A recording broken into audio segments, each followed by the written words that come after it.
Hindi ko ho alam bakit yung preaching ko since last week, it's always aligned for about sacrifice, availability, sacrifices, the altar.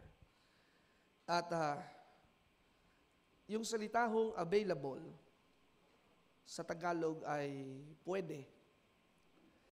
Availability is being willing to adjust our own schedule, agenda, and plans to fit the right desire of God and to others as well. It makes personal priorities secondary to the needs of God and others. It is to reflect God's priorities, so we are always available to Him and others when we are serving. Sa Tagalog, may kakayahang tumulong. At sa umaga pong ito, dito tayo magsesentro. Tayo ba ay may panahon para magpagamit sa ating Panginoon? It is not true that you cannot hear God. The truth is, you're too busy. That's why you cannot hear God. Because of the noise, the distractions. It is not true that God is not speaking to us. Nangungusap pa rin po ang Diyos sa ating pong panahon. At kailangan ho nating maunawaan na sa pananahimik, dun ho nangungusap ang ating Panginoon. Minsan naririnig pero pinipilit nating magbingi-bingihan. The only part of the body I think that we could not shut off is our ears. Ang ilong natatakpan, ang bibig natatalian. Ano ho? Ang bibig na isasara pala. Ang ilong pwede kang hindi huminga ng 30 seconds, di ba? Okay. Ang mata, ipikit mo lang yan. Matulog ka na. Pero, ang tenga, kahit tulog ka na, nakakarinig pa rin. Kahit naliligo ka, di ba? You can hear everything. But most often, we ignore the important voice. And remember, God speaks in a small, still voice. Kaya ang sabi ni Isaiah, when God is calling to whom He will be able to send for a certain project or an assignment, hindi nagkatubili at hindi nagdalawang isip na mag-volunteer si Isaiah at ang sabi niya, heto po ako, Panginoon, isugo mo po ako at gamitin ako. And too many people today, Christians alike, the born-again believers, they have heard the call, but they ignore the call. That's why as you ignore the call, we will always fall. Pag hindi ho tayo nakinig sa pagkakatawag, lagi ho tayong pupunta sa landas na gusto natin, pero makikita natin, pinipilit pa rin tayong ibalik ng Diyos para sa Kanya. We try to run away and to hide. But you can run. You can run, but you can never hide. Lahat ng pagsubok at problema na dumaraan sa iyo, if you would only notice, it is God's way for you to turn yourself back to Him. Remember the story of Jonah? He has an assignment. He ran away from God. And yet, because of that assignment, because he's the only person who can do that. Kaya when you have the talents and the skills or the capacity or even the resources, if you keep on avoiding, yung imbis na hindi mo sana magagastos sa ibang bagay, nagagastos mo kasi ang plano mo makaipon, ang plano mo makabili ng gadget, ang plano mo makabili ng bagong sapatos, and you keep on avoiding the things what God is commanding you, nabubutas, nabubuslo. Yung para doon sa bagay na yon, hindi mo magamit kasi laging butas ang iyong sisidlan. Because God will always call your attention to go back to Him. There will always be a detour that every creation should go back to God and honor Him, worship Him in spirit and in truth. Kayo ho'y nagsisimba, hindi lamang para ho makasabing nakapagsimba.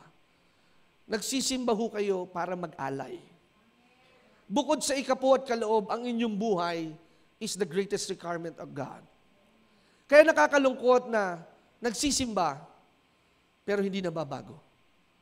Nagsisimba pero walang natututunan. And most of all wants to say that they want to go to heaven.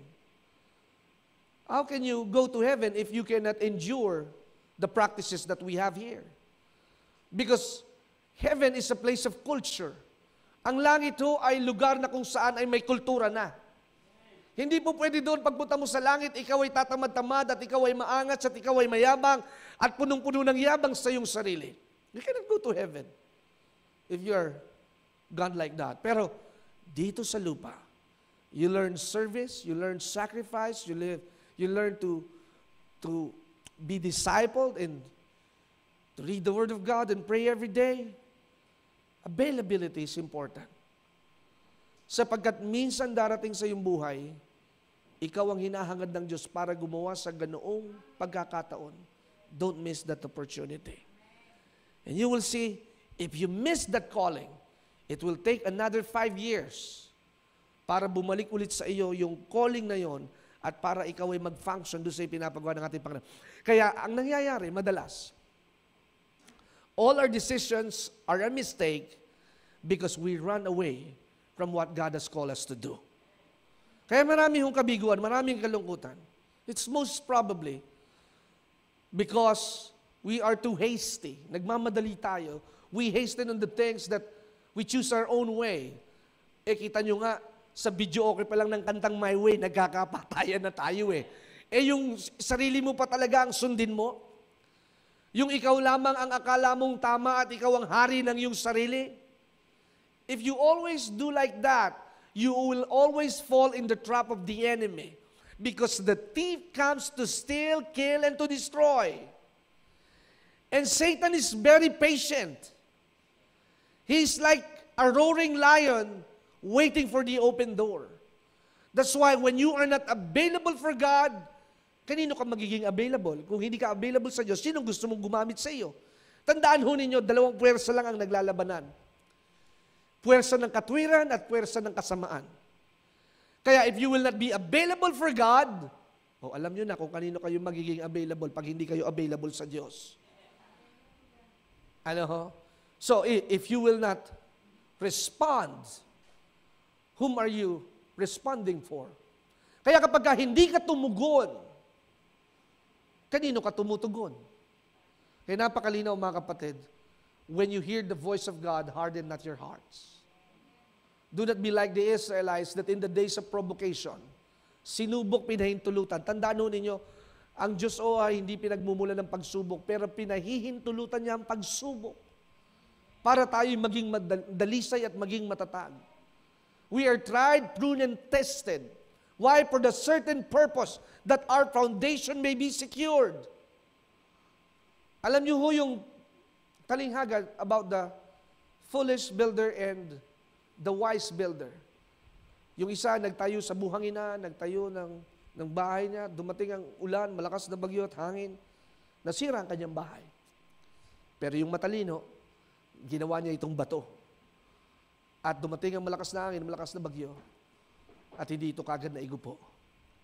Kaya ngayong umagang ito, are you available to the call of God? And make sure, as you obey, you learn how to wait and you learn how to sacrifice. Because when we obey, it's all about our pure desire and intention. Not my way, but your will be done. Not my intention, but your intention. Because His ways are different from our ways. When Jesus called the first disciples, sa Mark chapter 1, verse 17, anong sabi niya? Come and follow me, and I will show you how to fish for people. Meron din isang katagas sa New Testament. When Jesus is asking for some followers, ang sabi ng kanyang mga tagasunod, Panginoon, teka muna, maglilibing muna ako. Teka muna, magpapaalam muna ako sa aking asawa. You know what? When God calls you, it is an instant answer. Pag-intayin nyo na ang asawa nyo, pero huwag nyo pag-iintayin ng Diyos. Minsan kahit pag-intayin ninyo ang pastor ninyo, pero ang Diyos huwag ninyong pag-iintayin. Nakukuha mo ba ninyo? Sapagkat ang Diyos ay napaka-banal at tanghal. para siya ay maging pangalawa lamang sa ating prioridad. He gave His Son. He gave His only begotten Son. And that Son did not just have a fashion show. Hindi naman si Jesus lamang naglakad lamang dito sa entablado at nagporma at nagpa-cute. No. Jesus did die for our sins. He was wounded for our transgression. He was bruised for our iniquities, that by His stripes we are healed. Jesus did not came for a no-nonsense business. He paid the price na hindi naman siyang may kasalanan. He paid the price that He didn't owe. Nagbayad ng napakahalaking halaga sa pagkakautang naman na hindi naman sa Kanya. Anong klaseng Diyos ito na nagmamahal ng sobra-sobra at walang ibang Diyos na gumawa nito kundi ang ating Panginoong Hesus na siyang namatay at nabuhay na maguli at nangako na ikaw ay dadagitin sa huling panahon. Don't make excuses. Excuses is a character that you are not really believing and having a complete trust with God. Excuses makes you frail. Pag ikaw ay maraming palusot, maraming alibay, hindi mo nalalaman, mas lalo kang nagiging mahina. Because avoiding the things of responsibility will only bring you to a miserable life. Kaya kapag lagi kang layo ng layo, may pinapagawa sa iyo ang Diyos, may pinapasabi sa iyo ang Diyos, sa pamamagitan ni pastor, sa pamamagitan ng kapatiran, and maybe you hear the projects and the need and the challenge. You have the opportunity, but you neglect it. Saka na lang pag meron na lang ulit. Saka na lang pag malalaki na ang mga anak ko. Alam niyo, there will never be a perfect time. Kaya ang sabi ko sa Ecclesiastes, hindi ka makakapagtanim pag lagi mong tinitingnan ng panahon. There will always be rainy season. There will always be sunny days. There will always be drought. But if you determine the seasons and the weather and the skies, mamaya na ako gagawa, mamaya na. Alam niyo ba yung salitang manyana habit sa mga Pilipino? Yung laging, tsaka na muna yan, may oras pa naman. Alam niyo, matatapos na ang 2020. Have you done really significant things unto God? May ginawa ba tayo na talagang kahanga-hanga sa harapan ng ating Panginoon? Ewan ko po sa inyo, pero palagay ko sa aking kalagayan at katayuan, I have done something, not great things, but because I believe there's no such thing for the word great. Because every day, every time, every moment, yung tagumpay natin nung nakaraan, dapat hinihigitan pa po natin. Yung nagawa natin ng Project 2020, dapat meron pa tayong mas malaking magagawa ngayon. Sapagkat, dito mo makikita, things and people come and go. May mga taong ginamit kahapon, pero ngayon ay hindi nagagamitin ng Panginoon. Because what God wants require is for you to look unto Him, to trust in Him, without any shadow of a doubt. God may use the people right now that you see, it is important to you, pero tandaan po ninyo, yung taong ginagamit ngayon, huwag nyo silang sambahin. Huwag ninyong ilagak ang inyong buong puwersang lakas sa kapatid ninyong may maluwag at may kaya sa buhay. Ituon ninyo ang inyong tiwala sa ating Panginoon. Hello? Are you hearing me? Sapagkat ang tao ay maraming alibis at mga pangakong napapako. And it's really frustrating when you expect to the highest expectation to the people. But when you expect unto God, even though it might be delayed, it will never be denied. Kapag ka nasa iyo ang yes ng Panginoon, kahit maghintay ka ng 10 taon, darating yung para sa iyo. Basta magikang handa when I have the yes from God. Kaya importante ho mga kapatid, ang ating puso. Sapagkat ang ating puso nag-aalala. Ang ating puso ay naiinggit. Ang ating puso ay nagbubunga ng pagrereklamo. Out of the abundance of the heart, the mouth will speak, ang sabi ho sa Biblia. Kaya kapag ka nasa atin ang Diyos, you'll always ready to be called out. Like a soldier. Tandaan po ninyo, nagsasanay tayo hindi dahil may digmaan na mamaya. Nagsasanay tayo dahil malamang bukas makalawa ay may darating na labanan. You don't practice because you need to fight in the next 2 hours. You practice for you to be prepared. Nagsasanay para maging handa. Nagsasanay para maging matibay. Kaya ang mga basketball player, that's why they have a calisthenics. They have the enduring coach. Sila Manny Pacquiao, meron silang mga yung para matest ang kanilang strength at kalakasan at yung para mawala ang madaling pagkapagod. Meron silang mga ganyang mga coach eh. Sapagkat para pagdating ng mismong labanan, they are prepared. They are available to give out their best.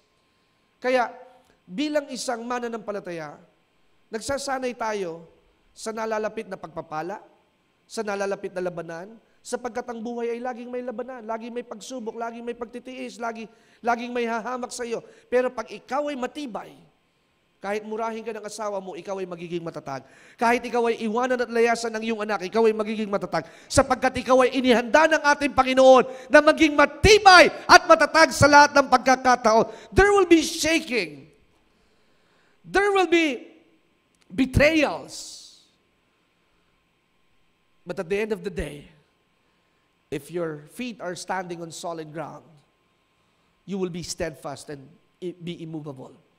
Kapag ka ikaw ay nakatayo at nakatungtong sa isang pundasyon na batong buhay, ugain ka man, ligligin ka man, ang mga taong nananalig kailanman ay hindi magiging maligalig. Amen. Palakpakan natin ang ating Panginoon. We have a God who became available to us. Meron tayong Diyos na laging naririyan, 24 oras, 7 araw sa bawat linggo. Siya ang pumili sa atin. We are elected, we are chosen, selected for a purpose. Revelation chapter 4, verse 11, it says that we are created for His pleasure. So, ibig sabihin, pag tayo ay gusto ng Diyos na tayo ay gamitin upang makapag-aliw sa Kanya, huwag tayong magdadalawang isip. Kaya ang linggo ay napakahalaga. Marahil marami naman magsasabi na, araw-araw naman, Pastor, pwede natin sambahin ng Diyos. Totoo po yun. But when you allotted a special day as we gather in one accord, di ba sabi sa aklat ng Hebreo, huwag nating kaligtaan ang pagtitipon. Huwag nating kaligtaan. Kaya nung may mga ilang nag-aapila kung paano makakadalo sa gawain, sabi ko kay Sister Aren, gawin nating alternate. Yung nakadalo na nung isang linggo, pwedeng yung iba naman ang padaluhin natin. Ano po? Para lahat ay makapagsimba. Alam niyo, napakasarap po pag kayo nananabik. Ibig sabihin ng kasabikan, masarap. Kaya mo na inuulit dahil natikman mo na. Kaya dahil natikman mo na, ayaw mo na itong mawaglit. Hindi mo ito hahayaang mawala sa iyong sistema. Hindi mo ito hahayaan na mawala sa iyong menu. Sapagkat ikaw ay nakatikim, ikaw ay nakaranas, at nakita mo na ang Diyos ay tapat at napakabuti, at napakasarap sumamba sa lugar na ito, at makapakinig na mensahe ng katotohanan at paglaya at katagumpayan. Kaya ka naman bumabalik sa romantic baboy dahil hindi lamang romantic yung baboy doon, kasi masarap yung kanilang inihahain. Di ba? Kaya ka naman bumibili lagi sa Amber dahil natikman mo yung pichi-pichi na may keso. Pero pag natikman mo ang Ace Kitchen, babalik-balikan mo rin ang kanilang pandesal na ube. Kaya pag ikaw ay nanabik, you will make every effort to come and purchase and taste and see that the Lord is good. You will not have a hesitation. Naalala ko nga ang kwento ng aking asawa na kanyang natutunan sa isang pastor. Sa tuwing siya ay mag-offering way back on her working days. Sabi niya, kapag sila ay magbibigay ng offering, gabi pa lang, she chose the best and finest bill. Sabi ko, ang OA naman. Sabi niya, pag magbibigay ka, ibibigay mo yung hindi lumang pera, hindi lukot, hindi madumi. At sabi niya, kung wala man ako maibigay, ang ginagawa ko, pinaplansya ko yung pera so that I could offer the best unto the Lord. Kahit 50 pesos, basta magandang presentation, meaning, Lord, here is my offering. It is available for you. Receive it as an incense. That's why my wife is blessed with a good, handsome husband because she knows how to offer. Nung isang araw nga, may pumunta sa bahay namin, nagpa-counsel. Alam niyo, very rare ho akong tumatanggap ng bisita. Dahil unang-una, pag may bisita, it consumes time. Alam niyo naman yun. Ano? Hindi naman please don't get me wrong. Sa puro totoo, pag may bisita, it's a bala. Sasantabi mo talaga, di ba? At syempre, you'll prepare for the food and everything. Pero hindi ko naman sinasabi na masama tayong magbisitahan. But it's just for me. Alam niyo naman, kasi I'm always on the go and having little kids, online class pa, alam niyo naman. Dapat ako na ang gigrade ng school ng mga anak ko. Ako naman nasagot ng mga assignment. Daddy, hindi ko alam yan. Di tuturo. Anyway, so may nagpa-counsel sa amin last Tuesday. At kwento siya ng kanyang buhay, ganyan. At naranasan niya ang napakasalimuot na kalagayan ng kanyang buhay. Mistake after mistake. Alam niyo, pagka nasimulan ninyong mali, tuloy-tuloy ang pagkakamali. It will just be like a ripple effect. It's like a snowball effect. If you do not pray, you do not consult God, you will have failure after failure. Kasi gusto nga ng Diyos, every time you make decisions, you put God first. You ask people to pray for you. Pero ang napakaganda dito, kahit naranasan niya ito, siya ay nanatiling matibay, nakaahon, nakabangon. And what I see into her face, she is starting to glow and to bloom and to receive the forgiveness and the promises of God that all things work together for good to them that love the Lord. Everything happens for a reason. At ang sabi namin mag-asawa, kaya nangyari sa iyan dahil may tinuturo ang Diyos. At dahil nangyari sa iyan kasi tinakbuhan mo ang Diyos. And sometimes you commit sin, mistakes. And wrong choices. God allows it kasi hindi ka nakumbikta Pero mahalaga, may natutunan ka. At ang sabi namin sa kanya, alam niyo kung bakit kayo nandito sa aming harapan ngayon? At unti-unti kayo nakakabawi at nakakabangon? It's because there are times you showed how you love the church, how you love the pastors and the project of the ministry. You keep on sowing and sowing. That's why, nung dumating sa inyo yung ganitong mahirap na kalagayan at mahirap maunawaan, mga mali at madaling desisyon, hindi kayo naigupo ng mga ito sapagkat nauna kayong magtanim at magtiwala sa Diyos. Kaya sa mga panahon na wala ka ng kalakasan, yung naibigay mo, yung napanaliwalaan mo, it will start up and it will jump up on the most timely needed hour of your life. Nakukuha ninyo? Yung mga panahon na wala ka ng maihinga, yung mga panahon na hindi mo na talaga maintindihan, hindi ka makapanalangin at hindi ka makapagbasa ng Biblia. Pero nung mga panahon na ikaw ay malayan nakakaunawa, nakapag-imbak ka na, nakapondo ka na, at nakapag-imbak ka na sa kamaling ng mga salita ng Diyos. Kaya pagdating ng pagsubok, it may knock you down, but you will never be knocked out. You might be disqualified, but God is the right judge. He covers you with His mighty blood. Kaya kung ang Diyos ang pumili sa atin, ang Diyos ang nagtalaga sa atin, may ipinapagawa ang Diyos na dakilang layunin. Our primary call is for us to be in touch with our Creator. Communication to your Creator. Fellowship with your Creator. Acknowledge the goodness of the Creator with a thankful heart, with praise and thanksgiving. Kailangan lagi tayong may paraan at panahon para magpasalamat at magpuri sa ating Panginoon. Because it will eliminate the dirt and the pollutions of your mind and with your heart when you honor and praise God with a pure heart. A pure heart, that's what I long for. Hindi OA yun. Sapagkat ang pusong dalisay lamang ang tunay na makakapagsalaysay ng inyong pananampalataya na ang Diyos ay buhay.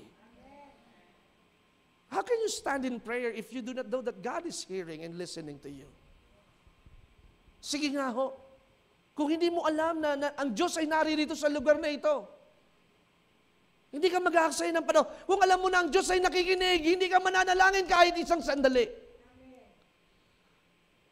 Kung ganun lamang pala, di kausapin mo na lang ang sarili mo. Pero dahil alam mo na may nakikinig, na ang Diyos mo ay hindi lamang hanggang kisame. Kaya nga minsan, natutuwa ako sa mga tao. Pag sinasabi nila, bahala na po ang Diyos na nasa itaas. Saan itaas yun? Bahala na po ang nasa itaas. Aba, baka ipis ang naririyan. Tandaan po ninyo, ang Diyos ay hindi lamang nasa itaas.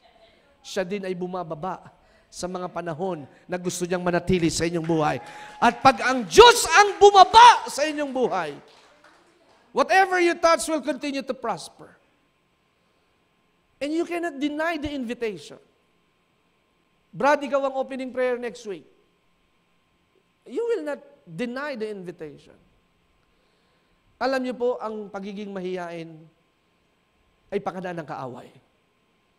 Why? Because the enemy wants to deprive you your authority. Because when you are exposed, you will literally tell the goodness of God. Kapag ka nag-opening prayer ka, pag ikaw ay gumawa at nag-Bible study sa inyong opisina at sinabi mo, ako ang magtuturo sa aking mga magulang, the power of God will be exposed. And ayaw ni Satanas yan. Ang gusto ni Satanas, ikaw ay mahiyain. Hindi ka marunong mag-English. Hindi ka marunong mag-Tagalog. Wala kang alam sa Biblia. Ikaw ay baka pagtawanan. Ikaw ay baka ganito. Ikaw ay ganyan, ganyan, ganyan. Naku, hindi ka naman katulad ni pastor. Baka ikaw ay sabihin magpastor at sumobra ka sa langit. Di bali ng sobra sa langit. Huwag lang kukulangin sa langit, mga kapatid. Hamakin na nila tayo at biruin at pagtawanan. Sasabihin nila, baka mas sigitan mo pa si San Pedro. Di bali nang masigitan natin silang lahat, basta alam naman natin ang ginagawa natin ay isang makabuluhang bagay na pag si Kristo ang naitaas, ang lahat ng bagay ay idaragdag sa iyo ng ating Panginoon. Hallelujah! Palakpakan natin ang ating Panginoon. Giving our lives is not easy. When we first give ourselves, everything will be tried and tested. It will have pride. And sometimes we hoard the blessing. And we concentrate on materialism. We can sacrifice our wallets and pursue to His service. Time, talents, and treasure should flow willingly from us to His service with joy and gladness. The testimony that we are effectively praising God is the difference it makes in our friends and families and neighbors. So pag ibinigay ho natin ang ating sarili ng totohanan, at ito'y napakahirap. I tell you, it will not be easy. There will be distractions. But if you understand that as you offer yourselves unto God, things will change differently. It may not be suddenly, pero may magbabago ho kapag ho ang ating buhay ay inilagak natin sa ating Panginoon. The first decision is difficult. The first day of marriage might be a little bit good, pero sa mga susunod na pagkakataon, iisipin mo, bakit ba ako nasa sitwasyon ng ganito? Sino ba itong napakasalan ko? Decisions are tough on a day-to-day basis. Kaya nga minsan, di ba, kailan kayo magpapakasal? Yung lalaking ngingisi-ngisi, yung babae din tatawa-tawa. Because it's really tough. There are issues, uncertainties. Kaya, sabi ko nga kay Brother Aris, kung ikaw ay manliligaw at hindi naman kayo magpapakasal, tigil-tigilan nyo na yan. What's the use of in a relationship and you say that you will break up? Diba, parang, you need to hit your head. Diba, parang, Ano to? Jolen, bahay-bahayan? O mataya-taya, pagka nataya na, ayawan na? Again, every relationship requires availability. So when you are born again, you need commitment. Because we are better together. Alam niyo, for such a time, nawa ipag-pray natin na tuloy-tuloy si Tata sa, ano bang pangalan ni Tata? Para naman medyo decente. Sister, Joselito. Diba? Kasi kapag Tata, parang yung mga nasa bata lang na naglalaro ng moro-moro eh. So si Lito. Kasi he's the right man para po doon sa pagmimix. At kung naunawaan ninyo kanina, we hear the drums, we hear the percussion, ang ganda ng timpla. At ngayon, as I preach, really, hindi ho ako masyadong pwersado.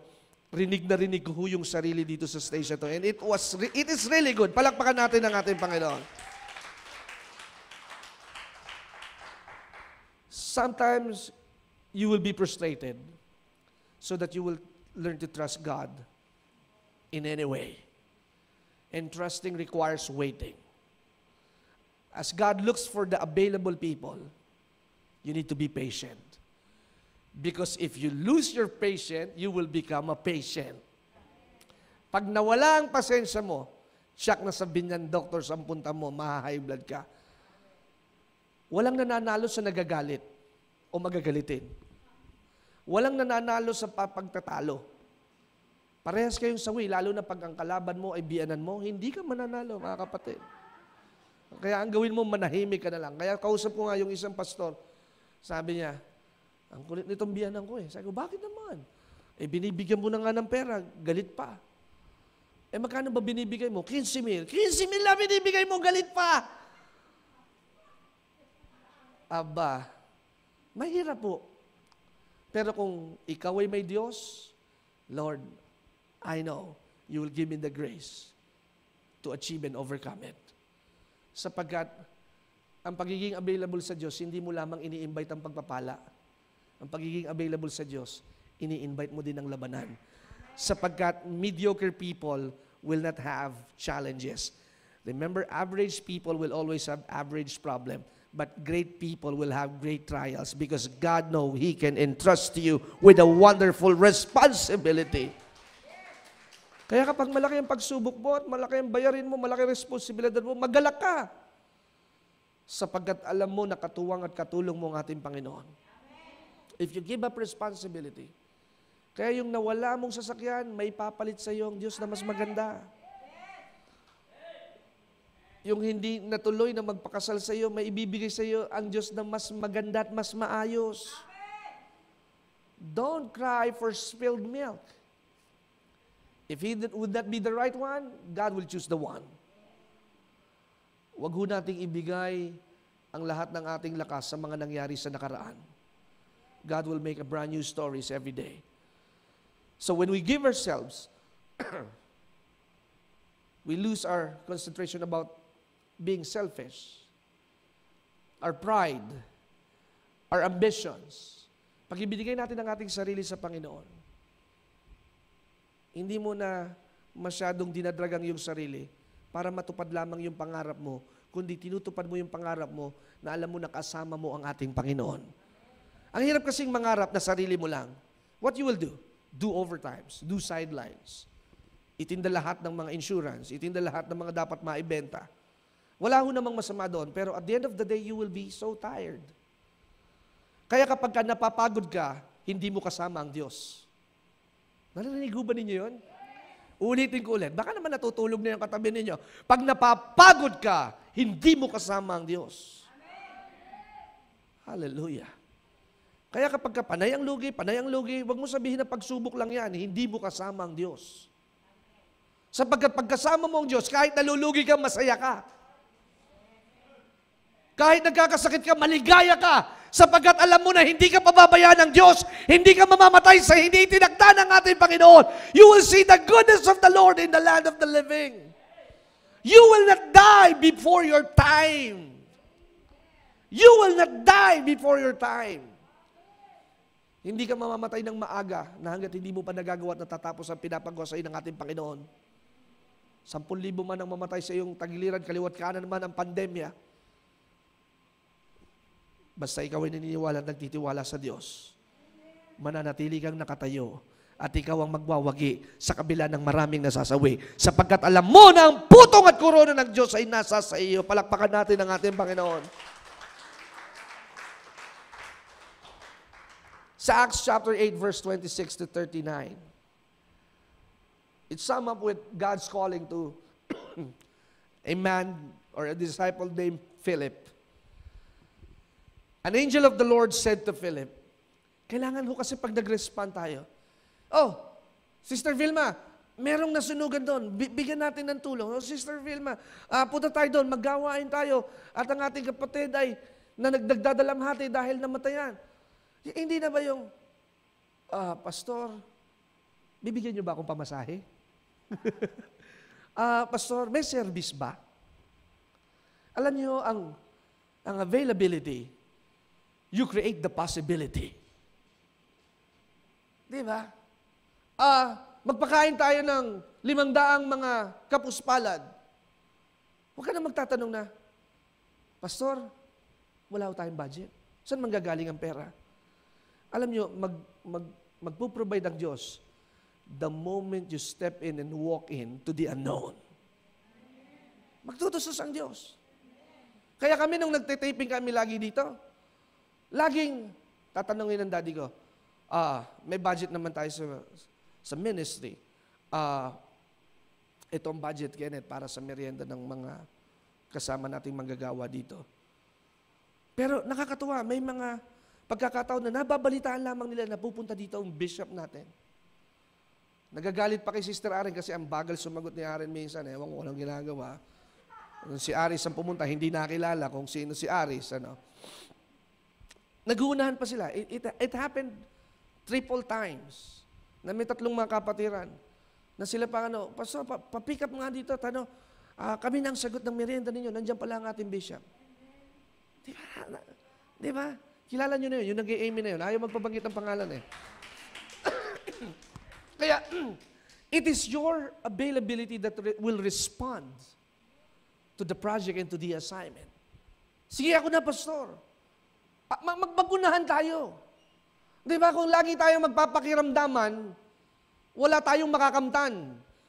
Pag tayo nagpapakiramdaman, wala tayong makakamtan at tayo laging malilimitahan.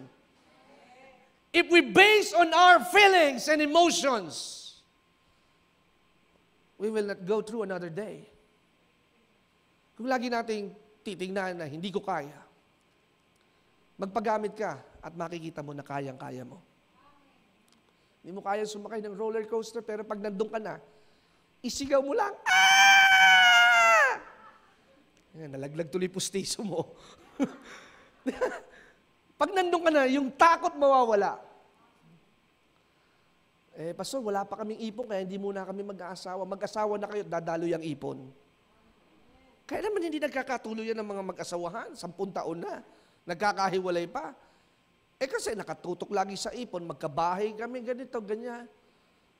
And that is selfish ambitions. Sa buhay na ito, ang seguridad lamang ay pananampalataya.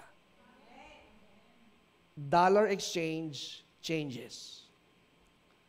Reals changes. Economy, ups and downs. The market value, yung mahal mong binili ngayon, mura na lang. Binili mo yung kotse mo na 800,000, ngayon 200,000 na lang yan after 5 years. Everything changes. Pero ito ho ang bibitawan ko sa inyo, ang Diyos ay hindi nagbabago noon, ngayon, at magpakailanman. Siya ay tapat. Basta ikaw ay magpagamit lamang sa Kanya.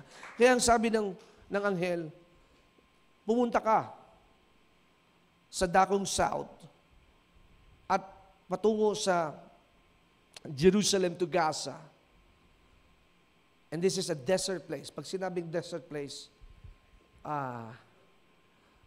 disyerto, ilang na lugar, walang puno, imagine niyo lang yung mga nasa Middle East, mainit,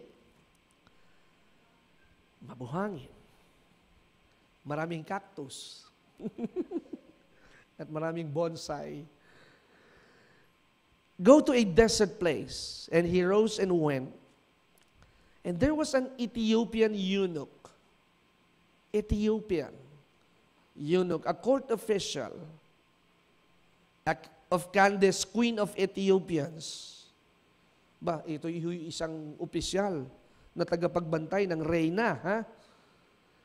Who was in charge of all her treasure. Mayaman.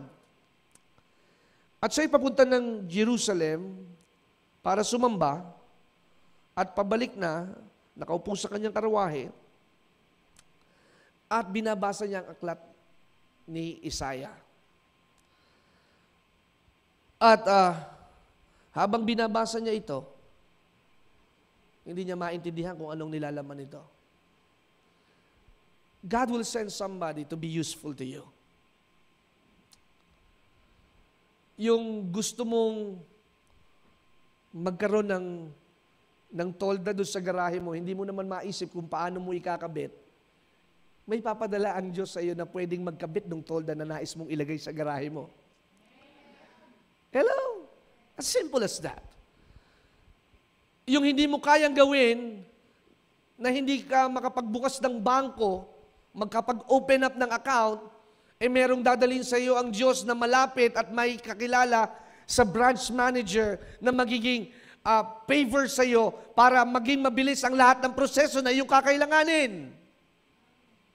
God will send somebody that will be available to help you. Ang Diyos ay magdadala ng tutulong sa iyo para maging madali at magaan ang trabaho na iyong ginagawa. Diba? Kahit wala kang makinang pamburda, merong magpapaburda sa iyo na meron kang pagpapaburdahan ng iyong pananahi na iyong mababayaran ng tama lamang at kikita ka pa ng malaki. Hello! Amen! Palakpakan natin ang ating Panginoon. Gusto mo maglabas ng bagong sasakyan, pero kulang ang iyong papeles. You need a guarantor. Pero may isang ahente na malakas doon sa management na mapapabilis ang proseso. Some of them might be needed 7 days. Pero dahil available yung pinili ng Panginoon, yung 7 linggo, 2 araw lamang para sa iyo. Sapagkat ang Diyos ang gumawa at gumalaw. Anong sabi ng eunuch?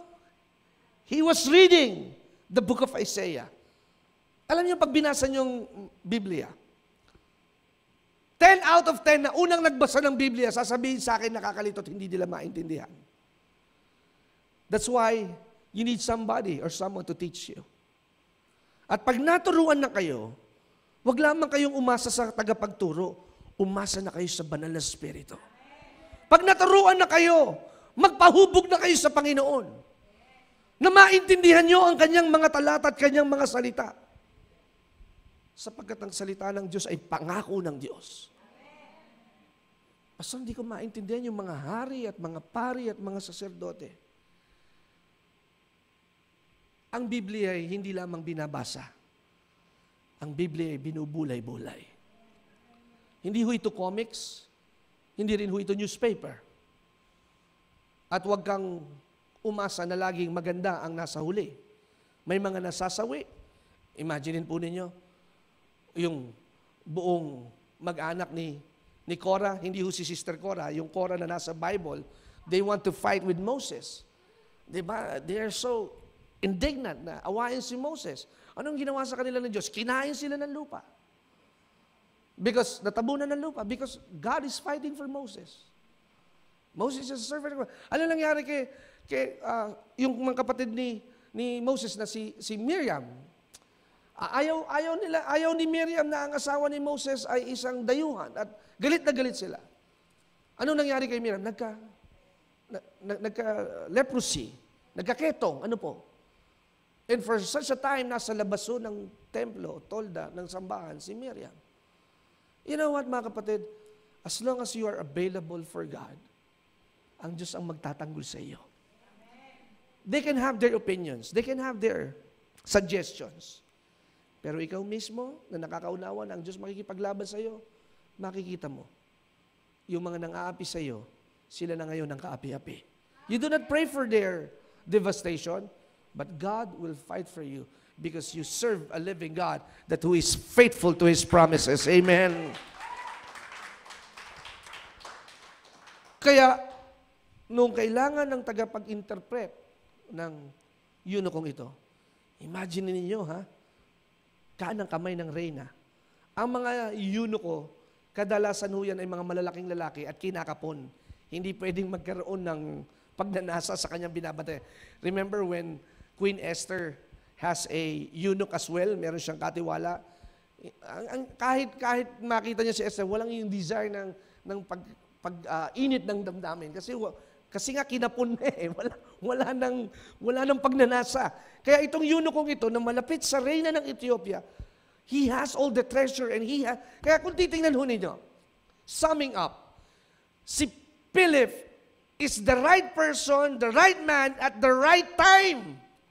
Sapagkat doon sa pagkakataong ito, nakaupo ang eunucho, nakasakay sa kanyang karwahe in the middle of the desert. In the middle of the desert. Walang nakatambay sa disyerto, walang pakalat-kalat na tao doon. Palagay ko mababangis na hayop, meron. Pero sino ang susunod doon sa lugar na yon kung hindi ang Diyos lamang ang nagpatawag? And perhaps when Philip responded, God gave him the Spirit and he explained what the eunuch was reading. At nung nabasa po niya ito, pinaliwanag ng mataimtiman ni Felipe. What happened after next? Nagpabautismo yung eunucho. Kaya hindi natin alam kung ano yung ipinapagawa at pagkakatawag sa atin ng ating pag tinawag tayo ng Diyos. Kahit mahirap, kahit malayo, kahit yan ay sa kalinga, apayaw pa, puntahan mo. Sapagkat maaring kahit doon sa malayo, nandun ang pagpapala mo, nandun ang biyaya mo. Kaya kapag ikaw ay inutusan, huwag mong tanungin gaano kalayo, ang sabihin mo, susunod ako at pupunta ako.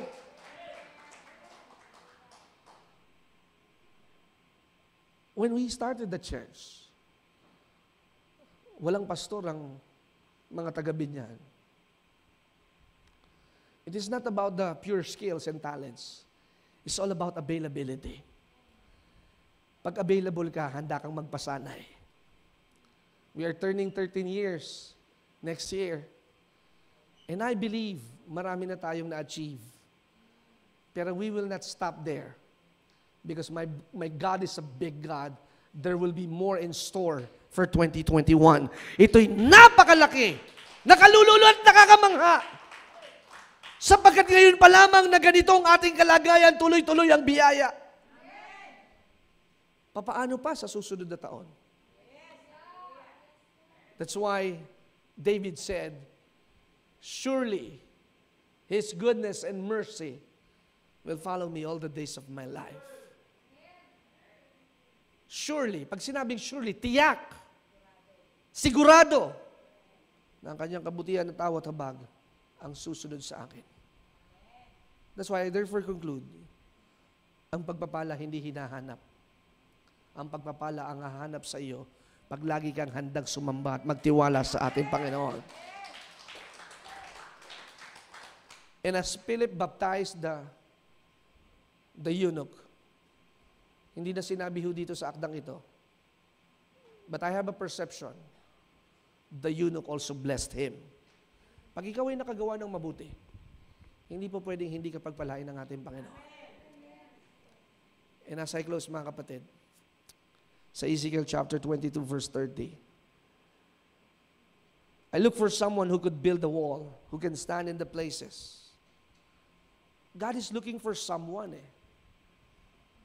Kaya, nung walang pastor dito sa Binyan, available naman ako, pero there are a lot of uncertainties. But I have to trust God so that I can preach. Trust in the Lord with all your hearts. As long as there is reservation and backup, masarap po na may backup at may suporta. May kuya ka na tutulong lagi sa iyo. May kapatid ka na laging maaruga sa iyo. Pero once that you break up with your dependency and you turn to become independent, you learn to trust God, makikita mo, mga panahon na ikaw ay nasa kalagitnaan ng ilang at nasa kalagitnaan ng karagatan, the boat might be shaky and sometimes you are able to sink. Pero tandaan ho ninyo, Jesus is our lifeboat. Jesus is our lifeboat. If you sink, God will teach you how to swim. Kahit lumubog ka, tuturuan ka ng Diyos para lumangoy. Kaya naghahanap ang Diyos ng mananalangin to stand in the gap, to intercede for the body of Christ, to intercede for the family of God, for the Israelites. At ang sabi niya, sino kaya ang pwedeng magtayo ng pader? Sino kaya ang pwedeng manalangin? Sino kaya pwedeng mamagitan? And another thing, when God wants to rebuild the walls of Jerusalem, He chose someone, and that is Nehemiah. Pero dito, sabi ni Ezekiel, sa 22 verse 30, God is looking for someone to stand in the place where the walls have crumbled and defend the land, upang ang galit ng Diyos ay hindi magpatuloy. Sapagkat puot na puot ang Diyos sa bayan ng Israel for idolatry and stubbornness and hard-headedness. God is looking for the one. Kaya naniniwala ako, kaya ang Pilipinas patuloy sa pag-udlad, hindi dahil sa mga nailuklok nating mga tagapamuno. Umuunlad ang Pilipinas dahil sa mga mananampalatayang nananalangin para sa bansang Pilipinas. Minsan may kausap kami ni Daddy na galit na galit siya kay Duterte. Kaya ang bansang Pilipinas nasasumpa kasi masamang pangulo natin, nagmumura at ganyan-ganyan, bla bla bla bla bla. Alam mo, I get wisdom for this. Ang sabi ng tatay ko sa kanya, alam mo kapatid, ang Pilipinas hindi pwedeng parusahan ng dahil lamang sa namumuno. Sapagkat ang Pilipinas ay merong mga mananampalataya na dapat yun ang nagbibigay ilaw sa mga tagapamuno. If we feel that we are being punished, it's not because of our president, it's because of the church. Because the church is hiding. Paano ba naman? Lagi nilang sasabihin, ay, ayaw namin pag-pray ang Pangulo, ayaw namin lumantad kasi separation of church and state. Ano ba namang klaseng paniniwala yan? Diba, if you want to pray for Donald Trump, if you want to pray for President Duterte, stand up. Diba? Kasi ang mananalangin laging nakatayo sa tuntok ng kabundukan at sumisigaw na ipinapanalangin ng kalooban ng Diyos. Sapagkat ang mga hari ay pinahihintulot ng Diyos. Kung ano ang mga mamamayan, yun ang kanilang hari. Kaya dahil matigas ang ulo ng bayan, matigas din ang ulo ng mga naghahari. Kaya what we reflect, it's not the president, it's the people. Paano kasi may mga matatandang isipan na ayaw baguhin ang isipan.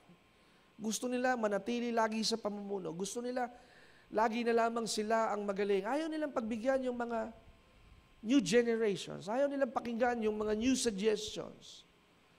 Ganun ho kasi. Ang mahirap po sa sistema, yung pakiramdam mo dahil ikaw ay may edad at matanda na, ikaw na lagi ang magaling.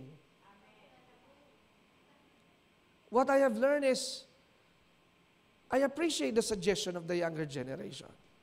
I learn from their mistakes and I hear their request. At pagka nagkamali ako, okay, I accept that I'm bad at it. Pero yung mga nauna ho kasi sa atin, keep on blaming and blaming and blaming unless blaming themselves. Sisi dito, sisi doon, and dapat naman pala sisihin, si ako muna bago ang iba. Kaya mga kapatid, you pray for our nations. 2021 will be a great and supernatural year. And especially on our 2022 election, it will be a far greater than history. Basta kailangan lamang be available. Pag nagpatawag tayo ng Zoom for prayer, be available. Sabihin natin ng sabay-sabay, nakarinig ito, nakarecord sa langit ha, I am available. Parang labas lamang ata sa nguso yan, labas sa ilong ha. Yung labas talaga sa puso, I am available. Di ba? Kaya kung may desire ka sa pagtugtog, at pwede ka naman, huwag mo nang intayin pa na ikaw ay lapitan o ano. Pastor, magaling talaga akong mag-drawing eh. O, di ba? Anong koneksyon ng pagganda sa pag-drawing? Pastor, magaling akong mag-camera. And I'll be a help for the production ministry. Huwag tayong maging distant. Huwag tayong maging distant learning. Pang-online school lang yan. Pero when we need to be practically involved, don't hesitate.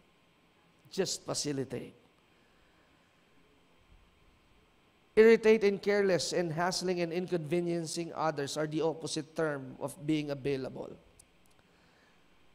Huwag mong hahayaang hindi mo mapagbigyan ang tawag ng Panginoon o at tawag ng nangangailangan. Don't let people get irritated by saying no to them when you have the capacity to do it. Sa Tagalog, para maintindihan ninyo, kung kaya mo namang gawin, umuutang sa iyo ng 10,000. Okay, may 10,000 ka naman, pero may pagbabayaran ka. Lagi kong sinasabi sa inyo, kung hindi ninyo kayang ibigay yung 10,000, bigyan ninyo ng 500 para may pamasahit pangkain pag-uwi dahil galing sa bahay ninyo.